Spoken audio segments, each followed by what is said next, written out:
Hi, this is Roger Moore, and you're listening to James Bond Radio. Hello, and welcome back to 30 Days of No Time to Die. We're on week 3 now, and we are discussing The Farm today, which is obviously Saffin's little place in his base on the island, little place in the base. With me is Mr. Chris Wright, as usual. How you doing, bruv? You know what? I love that song, Place in the Base, London. it's an amazing tune. Well, I had Shaggy last time, and now you've got that on, so we're cooking on all cylinders. We are indeed. Lovely. So, yeah, we're looking at The Farm today. There's going to be a lot of interesting talk around this because I think first viewing, it was a little bit confusing, shall I say, and I don't think anyone came out fully understanding everything that was going on. No. It might take a couple more viewings to get a bit more of an idea, but we've got a bit of information from some interviews with some of the cast and crew, or mainly crew actually, which we'll go through in a bit, and hopefully that will shed some light a bit more around it, which we'll do. But the concept is there. I like the idea, the fact it's called The Farm and everything. I think the set and everything looks great. But I think this is a part where some people weren't sure. Do you think that's fair to say? Yeah, man, definitely. I feel especially, I mean, even after several viewings, I think people still have questions. And I think also definitely after your first viewing, there are so many details, a lot of which are thrown away in just one little line somewhere that you missed. And yeah, so it is very difficult. It is quite a convoluted plot with all this stuff. It must be said. So yeah. I too. If I'm honest, and we'll probably talk about this in a second. If I'm honest, I don't know whether you need the nanobots. I feel like just a virus would have done the job, and it's almost like two ideas melded together that don't quite do the same thing. You know what I mean? But do you think the reason for that might be that it was originally a virus, pandemic hit, and then like, shit, we need to change this. What can we do? Nanobots. I mean, that would be a maybe. Nanobots. Yes, we've done it. Maybe. I don't know. I don't know if there's any evidence that they did go back in and reshoot anything. As far as I'm aware, they didn't. So I would guess that this was just the story. As far as I know it, they'd finished it, all edited, and it just sat in a can for a while. So So yeah, I don't know. Yeah, well, hopefully we'll get a few answers. So basically, we've got the part where Q is directing Bond and Nomi through the sort of facility, through the island, and they discover what's called the farm. So it's like this is the giant area surrounded by the thick walls with the blast doors overhead, and there's like a large pool of sort of acidic water, which I think has the nanobots in, but we'll find out shortly. So Bond and Nomi, they sort of see this. They see loads of workers in there. You've got those lights, those sort of vertical lights in the pool. Lots of people in the hazmat suits in the water, and then they go up to the sort of gantry area where there's that sort of high tech laboratory where Obrachev is, which we then later find out is a factory. But first of all, we're going to focus on the farm. So this is the part with a big water pool and everything like this. Now, Darren, bless his heart, sent through a cracking interview with the crew. So if you'll forgive me, it'll be a bit of a dialogue chat as I'm going to go through exactly. Can you do the voices for us, Chris? All the different voices involved. Well, I don't know them personally, so I could try, Tom. But, just make them up. Just go for it. Okay, I'll see what happens. Okay, so Fukunaga and the art department, they worked up a thorough backstory for Poison Island. So that's what they called the whole island, Poison Island, where poisonous plants flourished in nutrient-rich volcanic waters. So volcanic waters, that's the first time I'd heard anything of that. Apparently. So No Time to Die's production designer Mark Tildesley says Poison Island was originally... Oh, sorry, I forgot to do the action. Poison Island was originally... Yeah. I tell you what, just to save everyone's ears, I'll just stick with the normal one. Okay. So Poison Island was originally a Japanese radar sounding station in the 30s before being taken over by the Russians during WW2. They transformed it into a working missile base, but after Perestroika, and that's basically Gorbachev and the reformation of the Communist Party. So after that happened, the island was then brought by the Saffins, bought by the Saffin family, who were a Russian pharmaceutical family, and obviously, as we later find out, Spectre's poisoners. So they moved in, sealed the silo doors, and turned the abandoned military complex into a home and factory until Blofeld had them all killed. Now, Saffin, having reclaimed the island from Spectre, he set on continuing his father's legacy. Okay, so that's kind of a bit of the backstory, which most of us pretty much knew about. So, okay, here we go. So the centerpiece of Poison Island is a magnificent Japanese Zen garden housed inside one of the base's conical-shaped missile silos. So we'll talk a bit about the garden, and then we'll talk about the farm. So in regard to the garden, it's very much like a volcano, only inverted, said Tilsley. And it's built on Pinewood's Richard Attenborough stage, and the exterior measured 150 feet at its widest and actually contained a variety of poisonous plants, fungi and fauna. A raked cement-coloured gravel floor, shiny black walkways, an inky black pond and a series of rock piles, which look very simple until you realise there's a whole language behind what they represent. Now, I didn't get anything from this about the whole rock piles and everything like this, but Tilsley added, some represent mountains, some represent shorelines. They're replicating parts of nature in a very condensed and simple way. Carries like a black belt on the subject. So this is obviously, we mentioned in the last episode, a bit like a Japanese Zen garden. So I just wanted it to be full of flora, full of these poisonous plants, and you did too. But apparently these rock piles have some significant meanings. But that's, I think it's tricky because we don't know what they are. I don't know. What did you think of that? Yeah, I suppose what you needed was your classic Bond villain moment where he's like, "Let me show you my garden, Mr. Bond." Yeah, and then a bit like the meteorite. Bit like that. Yeah, exactly. Yeah, explaining what this all is, what that is, and blah blah blah. In the same way you get the line about the foxglove earlier, you need that as well for this. So, I mean, I really like the idea of Saffin being a poisoner and that being his special thing, but a lot of Bond villains are just literally trying to take over the world, or they have some sort of money-based plan or whatever. And the fact that this dude specifically is a poisoner and he has all this specialist knowledge about plants and stuff is a very intriguing thing, and I do like that. And I feel like we missed out on a classic Bond villain speech. I don't think he really gets one. I know later when he's sitting at that little table with, there is but I think we needed a classic monologue, and the Garden of Death, I think, is the perfect venue for that, He could have explained it all to Madeline, and then as the audience, we would have obviously got the information that we needed. Yeah. So the garden is Saffin Senior's pride and joy, says art director Neil Callow. Saffin's family used the place as a showcase to their clients and friends, and now with Saffin having reclaimed it from Spectre, he's brought the garden back to tip-top condition. When Madeline and Matilda arrive on Poison Island, he's eager to impress and show them around. It was supposed to be a slightly terrifying moment for Matilda being introduced to these deadly poisons. At the centre of the garden was a black pond that sits directly on top of the sealed blast doors that lead to the decommissioned silo below, which is fair enough. Now, cinematographer Linus Sandgren explains Saffin's a disturbed personality, but he thinks he's a romantic. He has a romantic view of what he's doing, which fits with the way he talks to Madeline when he's showing off his beautiful poison flowers. And Fukunaga concurs. He says Saffin's a romantic. In his head, he's Madeline's saviour. Right, Tom? What do you think of that? Saffin thinks he's Madeline's saviour and a romantic. What's he saving her from exactly? This is it. I mean, does he think like her life with Bond isn't going to end well, and it'd be better with him? He could offer her.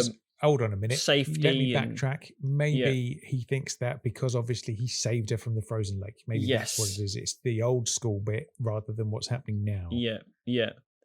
See, I feel that's right. Yeah. I feel like there was, especially with that creepy appointment bit where he shows up with a strand of her hair.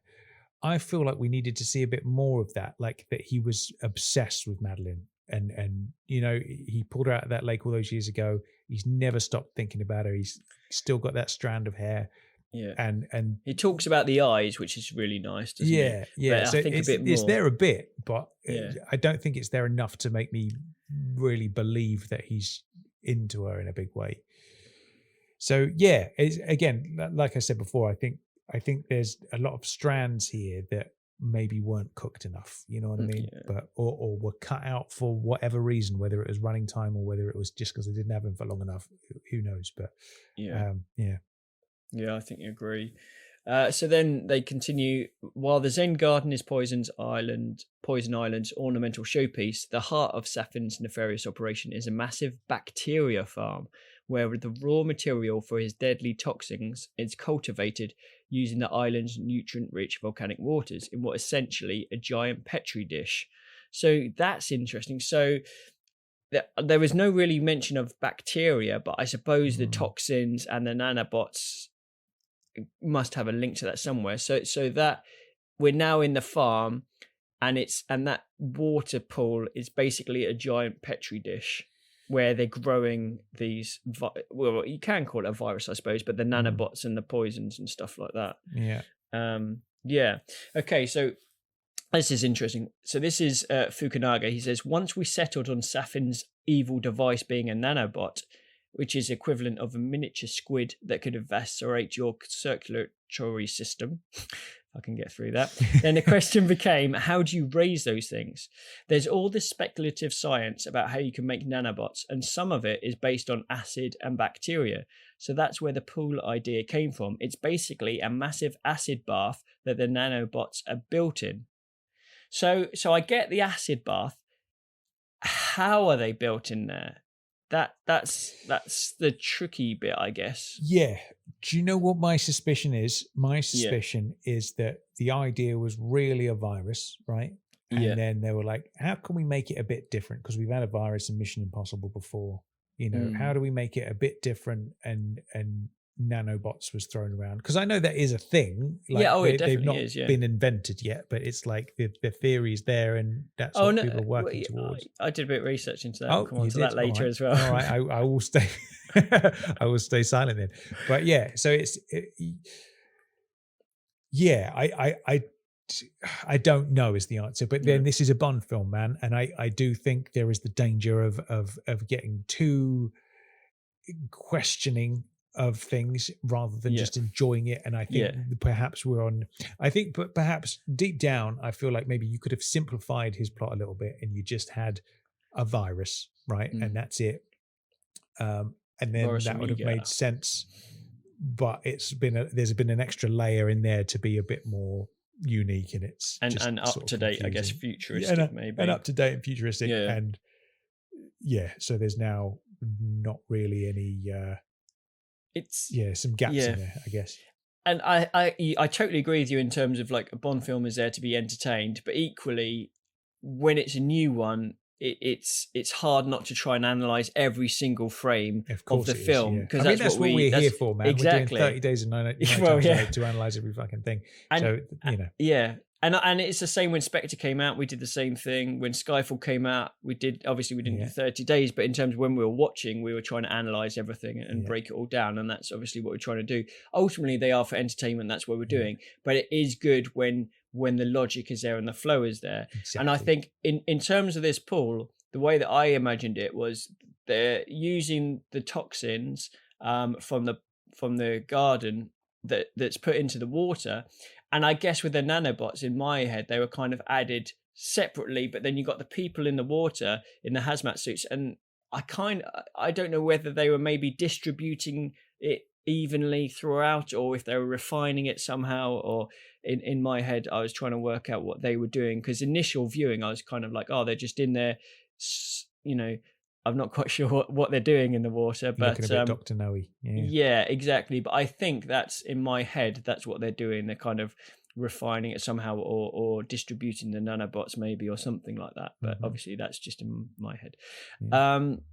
Okay, so in geographical terms, the bacteria farm sits below the Zen Garden. In reality, the 350 by 180 foot set took up almost the entire 007 stage. It was all about light and shadow and big, broad stroke gestures, says art director Andrew Bennett. It was a very grand, monumental space with Bond-esque gantries going across. Now, illuminating the set were dozens of fluorescent light sticks, similar to those used in hydroponic farms, forming a reflective forest in the water. One of the concept designs Mark had done showed all these lightsaber things in the water, and I thought it was a really beautiful idea, recalls Sangren. I said, why don't we light the set with nothing but those? Even though the set is big and you kind of want to see it, you also don't want to see it all lit. We found it much more suspenseful and moody in the dark with just light coming from the water, so we made 60 waterproof battery-driven LED tubes which we could control with iPads. Working in the water, there were dozens of people wearing pink hazmat suits. Again, this was a reference to the volcano set in You Only Live Twice, where there were all these people in various coloured jumpsuits, which I've always associated with Bond, said Tildesley. So we riffed on that. So, yeah. So basically, with the lights, I remember thinking, okay, so what is their purpose? Is it simply to light? I thought potentially they could be used to keep the water at a certain temperature. Maybe they sort of had a heating element as well, a bit Dr. No-esque, I guess, with the reactor type thing. Yeah. But according to this, it was purely for show. So they didn't have an alternative use. It was this is how they're going to light it. What are your thoughts on those then? The sort of lightsaber type lights. Yeah, they look cool. I think that's it, and I'm not worried too much about whether they have a function. Do you know what I mean? It's another one of those things. Like we know in Goldfinger, you can't stack the gold that high, otherwise they're gonna, it's gonna destroy the gold underneath and all the rest of it. But it looks fucking cool, so let's keep it like that. So yeah, I'm on board with that. It's kind of like it ultimately looks cool. It looks rad, and there's echoes of the Liparis, isn't there? Yeah, from Spy, that's true. In the perspective. Yeah, I think so. Yeah. Totally. Yeah. But yeah, it's cool. Excellent. Okay, so on to the next part. As big as the bacteria farm set was in reality, on screen it would appear 3 times longer thanks to visual effects. We wanted it to feel like industrial space, but slightly unfamiliar. It needed to feel large, says Callow. Part of the concept is that before Bond and Nomi arrive on the island, they think Saffin doesn't have the capacity to deliver this weaponized DNA on a global scale. When they get to the bacteria farm, they realize, wow, this is gigantic. That's what wakes everyone up and says, we've got to do something to stop this, which, I think all makes sense. So for Valdo's Island laboratory, Tildesley was after a scintillating image that would remain with people, but would also function as visual representation of the scale of Saffin's diabolical plan. So following architect Thomas Heatherwick's Seed Cathedral installation as inspiration, Tildesley designed a high-tech laboratory at the far end of the 007 stage that overlooked the bacteria farm set and was connected to it via the stage's existing concrete ramp, which they incorporated into the design. The actual laboratory was dominated by a backlit wall that was in essence a giant wine rack containing between 6,000 and 7,000 Perspex vials filled with Saffin's DNA-coded poisons farmed from the grungy waters below. Again, we had to evoke scale to show Saffin's plans for these poisonous vials. Each one of the vials is like a loaded bullet, containing both the nanobot and poison, and put in the rack to dry. So what do you think of that then, in the laboratory? Did you get that? Because that's what I did, all those sort of lit up vials at the back. That's what I saw them were vials ready to be distributed. The Heracles. Yeah, I suppose it's somewhat. I mean, you could say this entire film is almost like the other side of the Majesty's coin, isn't it? It's kind of like what you do in Majesty's. It's similar plot, obviously, because it was the Omega virus, wasn't it? In Majesty's, different, similar idea, different execution, and obviously there's a lot of parallels, isn't there, between the two? Yeah. So yeah, in my mind, this is like that's where it's all stored, and instead of it being one big batch of virus, it's loads of DNA coded ones. This sort of that control room bit kind of, I guess, is like the equivalent of where Bond goes in with his little camera at the end of Majesty's, and there's all the girls up on the map and all that kind of stuff. So yeah. Similar sort of thing. And I guess with Majesty's, they've only got the 12 Angels of Death, each with this tiny little thing I think we mentioned before, whereas here, if it wanted to be done properly, you would need something on this scale. So I think I really like it. I think it's cool. So just a couple more things they mentioned. Once the racks are loaded, you can slide them across, bring out an empty one and make more, reveals Callow. Not only was it a beautiful art installation like piece of set design, it visually told you the story of the bad guy's scheme. how many vials there were, and what kind of cataclysmic event they could cause. So there we go. So that is the factory. So obviously we talked about the farm, where the bacteria sort of water, and it's the nanobots and the poison. And here we've got the factory. So a couple of questions I've got for you about the factory. So we see when they go in, obviously we've got the vials at the back. To the left, we've got 3 or 4 sort of bubbling see-through containers that look like they've got the nanobots virus. You know, it looks almost blood-like, how it's floating within the sort of plasma like water. Yeah, exactly, like a lava lamp. Just a giant lava lamp. So they've got those on the left. Then on the right, they've got containers, gas containers that look a bit like GoldenEye pre-title sequence gas containers. And then they've got a load of computers where I think they can basically program what can happen, or they've got all the DNA information stored, haven't they? So what's your thoughts on the factory? Do you think it works and what it's intended to do? Yeah, absolutely. I remember struggling to understand at the time when Bond goes, "That's the factory and this is the farm," or whichever way around he says it, and I was like, okay, I get where you're coming from exactly, but he said that as if that's a thing I'm meant to know and understand immediately. Maybe I'm just dumb, and that's. I don't think you are, Tom. Don't put yourself down. So that is a very high chance that's the case. So maybe I'm just being an idiot, but yeah, I guess it's like there's the nice, you know. I tell you what we needed was that villain speech, man. Yeah, it was. It definitely needed it. Because that's the role of the villain speech, man. Yeah. He explains what he's been up to. He invites Bond to dinner. Bond sits down at a nice table. Servants come and bring him lovely food. And the villain tells him everything the audience need to know, as well as what Bond needs to know, obviously. So yeah, I think that is the key mechanism that we're missing in the last part of the film. Why this bit is confusing is because we need somebody to explain it to us, and we've not really had that. And I don't think it even needed to be Bond in this instance. I 100% agree with you. We needed that, and I think the perfect time to do that would have been the poison when we first see the Garden of Death, when he's there with Madeleine and Mathilde. He could have spent a lot longer, well, particularly if the garden was bigger and not just a couple of walkways. If it was you know, if there wasn't any gravel and everything was vegetation with all these sort of walkthroughs, you could have Saffin carry Mathilde through all these different things while Madeleine is on the outside speaking to her about his plan. She's like, what are you doing with all this? And he sort of mentions, well, this is plant where we get our poison from, etc. And just so you can sort of explain it a bit more.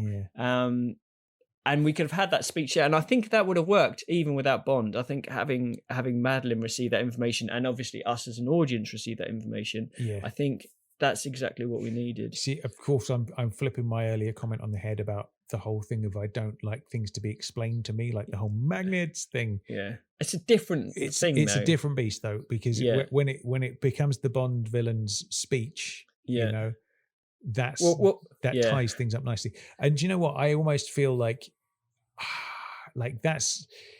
I feel like the Garden of Death should have featured the big speech and maybe jiggle things around so it's Bond.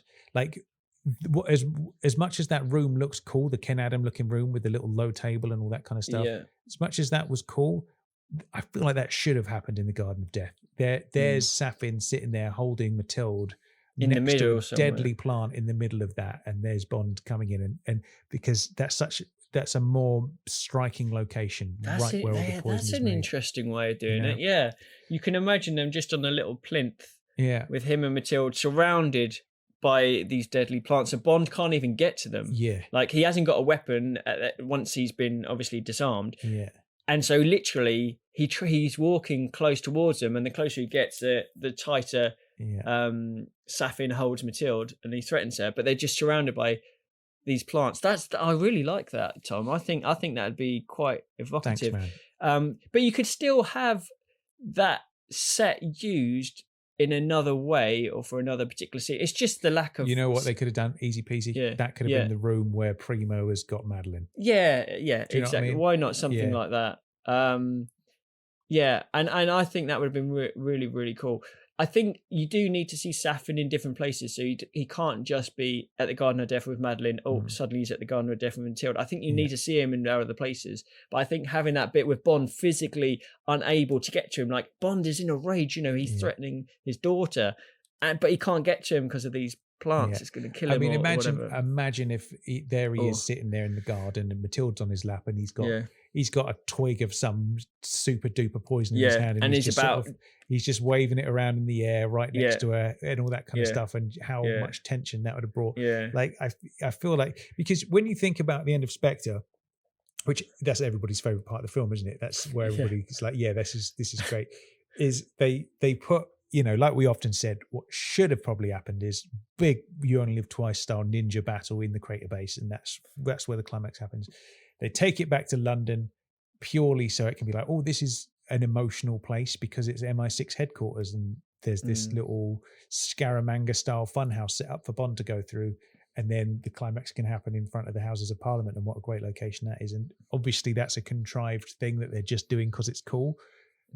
I feel it's the other way around this time, is that you've got somewhere that's really cool, but they didn't use it enough. You know what I mean? It's like, I feel like that ending would have been so much more powerful had it been there, or that sequence, I should say.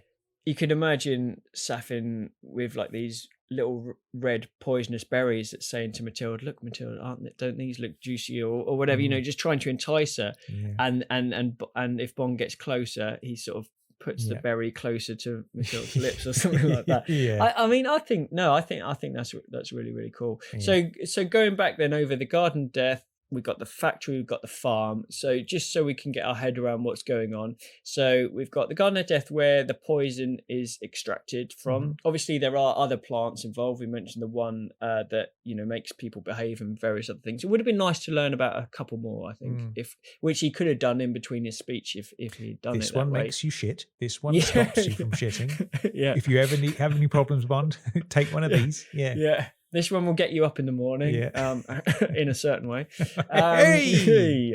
I think that would be cool. So we've got that.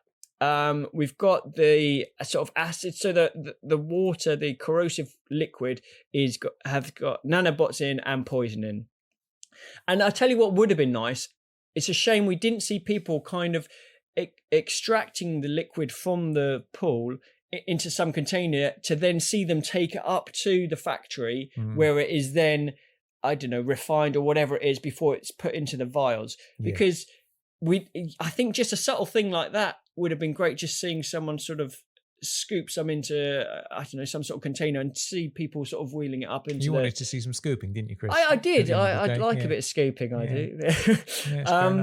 But I think just little links like that would have helped sort of just sell it a bit more, I think. And then the factory, obviously we've got the computers with the DNA information, and where the nanobots, I guess, can be programmed to attack specific DNA. So potentially, if the nanobots are then put in those lava lamp type things, maybe that's how they're connected to the computer when they can then program them before they're then put into the vials, and then the Moonraker type vials before they're distributed. Something like that. So it's. I think I've got my head around it now. It's just a shame. I think if we had had that speech, the classic villain speech, which didn't need to be with Bond, could have been with Madeline, just to explain a bit more. I think that would have been great. We did have a couple of listeners mention a few things. Tara Trixie, she thought that after the killing of leaders, and obviously of Blofeld, because a lot of people said, well, what's Saffin? If he's killed Blofeld, he's killed Spectre, what's he doing? In her mind, she took over the organisation of Spectre and got his father's island back. So that's in quite a short time frame. So in her mind, Spectre still had control of the island until the point at the party where they're all destroyed. Then Saffin goes in, takes over the island, almost does sort of a bit of a hostile takeover style. Am I right in thinking his base is almost under construction? Am I right in thinking that? Is there like construction stuff around, or have I imagined that? I think there's stuff going on. I think it's still. It looks as if it's still there is stuff happening. I think I don't know. Like, how in your mind, how long has Saffin reclaimed that island from? A long how time long ago? In my mind. Yeah, because initially that's what I thought. But then a couple of other people have said, "Oh, maybe it was just after Spectre." But then that's a lot to happen in a short space of time. If that was the case, very short space of time. But maybe that is the case. Who knows? So I mentioned a bit earlier. I researched a bit on nanobots, as you do. So there's a website called interestingengineering.com. Now, according to some futurists, it's interesting they call them futurists and not scientists. But in the next 10 years or so, your blood could be streaming with tiny nanobots to help keep you from getting sick or even transmit your thoughts to a wireless cloud. They will travel inside of you on a molecular level, protecting your biological system and ensuring that you'll have a good and long life. Now, theoretically, the nanobots could one day be used to monitor our body when they're inside us for any sickness, any symptoms, and then transmit this information for medical staff who could be sort of monitoring how you are. So that could essentially turn the common cold or other types of conditions into easily stoppable problems. So my question to you, Tom, is A, do you think this is going to happen? B, do you think this is a good thing? And C, are you going to be at the front of the queue volunteering yourself for some nanobot injections? No, I'm not. I didn't think you would be. No, I think it's one of those things where it's probably inevitable that will be a thing one day and has the power to cure a lot of things and all the rest of it. Where I get a little bit nervous is who's in control of all of that stuff. Do you know what I mean? What dodgy geezer is behind all that? And what kind Elon of Musk or is it Jeff Bezos? Exactly. You know what they say about absolute power? It corrupts absolutely, doesn't it? So if there's some, it could easily be that I've got nanobots flowing through me. And even right now? Even right now. But then some dude who sits by the switches can be like, I'm just going to switch off Tommy's heart today. Boom, presses the button and I keel over and nobody's any the wiser. So I'd be very cautious about that because, especially like these days, we don't live in a transparent society, do we? It's you can't trust anybody as far as I'm concerned. So I wouldn't trust them with a barge pole or illuminated fluorescent lightsaber pole either. Yeah, but who knows, man? I hope for a future that's like Star Trek: The Next Generation, where we're all friends and we've all matured as a species. You don't have any nasty people, and it's all lovely and utopic. But I think humans, on some level, are always fallible, and I'd be very nervous of such a technology. How about you, Chris? As a man who jumps off dams and does things that I would deem to be a little bit mental, would you jump in with the nanobots? Well, it's all about, like you said, the control, isn't it? And what you don't know and who's going to be monitoring everything you do, because there'll be certain things you don't want people to monitor. Exactly. That's for sure. Yeah. I think the idea of, from a health point of view of a doctor or something, being able to get your vital signs before you've even sort of spoken on the phone as to what you're feeling. Yeah. You can see the benefit, but equally, it's just everything else around that. I think everything that's been invented technology-wise and that had a good reason, very much like Heracles. Okay, not a good reason, but M's intention is to take out single people, single targets, and now look what's happened. And I think similarly with technology, internet is a great example. What started out as a sort of wholly good intentional idea just expands into this massive thing where it's always going to have elements of corruption and stuff like that. Yeah. Do you think the same? Yeah, I do. Yeah. And imagine in the same way that somebody could potentially hack into your bank account, somebody could hack into your brain and like broadcast your memories to a hard drive or broadcast your thoughts. That could get. Do you think people would buy your hard drive? Good Lord, the things on that hard drive, Chris. Good God, nobody would want to be subject to that. Yeah. But that's exactly it. You know what I mean? You're having a little bit of personal time with the lady at home or whatever, and all of a sudden, boom, somebody hacks into your eyeballs. What are you going to do about that? You know what I mean?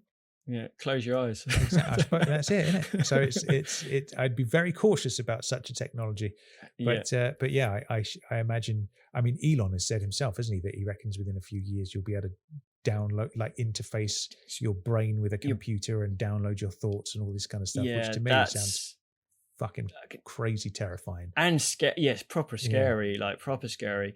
But this, the crazy thing is, this technology is not all that far away.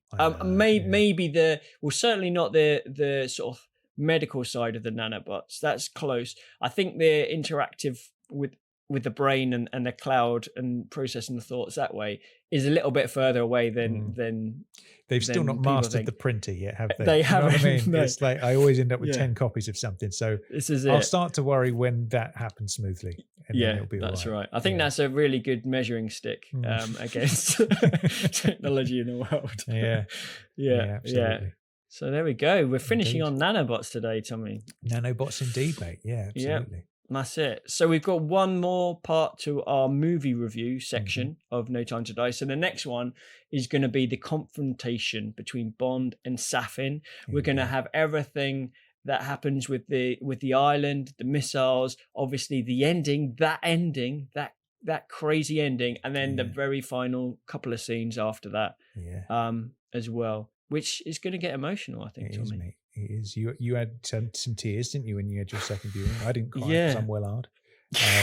It takes deeper things like Paddington to like Paddington. To be fair, Paddington's brilliant. Like both 1 and 2, I think is a fantastic. I was very surprised with that because I assumed Paddington 2 would be rushed out and be a bit rubbish, like so many sequels are, but equally good. I thought. Yeah, I think so. And was rare sequels that are equally good.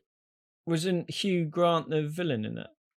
Is that right? Yes. Yeah, he was great in that as well. Yeah. Great film. Yeah. So there we go. Paddington and nanobots. Yeah. What a combination. Paddington Radio. If you haven't seen Paddington 1 or 2 yet, watch them both. They're brilliant. Yeah. Really good. Yeah. That's it. There we are. Okay, so that rounds up this episode, doesn't it? Indeed, it does. We will be back tomorrow as per usual with the next edition of No Time to Die, 30 Days Of, and then at the end of the week, what we're going to be doing is we're going to be combing the social medias. I put out a post a few days ago asking for your talking points of what you if you have any questions or any thoughts or ideas, anything you think would make a good discussion point. So we'll be combing through the JBR social medias and doing an episode or two on listener thoughts, and there's a lot to get through. There are a lot to get through, absolutely. So we'll probably do a couple of episodes on that towards the end of the week, and then next week we'll be doing all sorts of other stuff, musical stuff. We'll be doing a bit of round table action, and obviously the 90-second reviews episode as well to finish things up. So get your thinking caps on for those. Yeah, got to get practicing. Get that's going to be an amazing. Get all your thoughts out, and we'll look forward to listening to that. I think that's going to be a fascinating listen. Yeah. All right then. Until tomorrow, I've been Tom Sears. I've been Chris Wright. And JBL will return with the final section of No Time to Die. We'll see you then, everybody. See you tomorrow. Bye. Bye. Hope you enjoyed the show. Good night.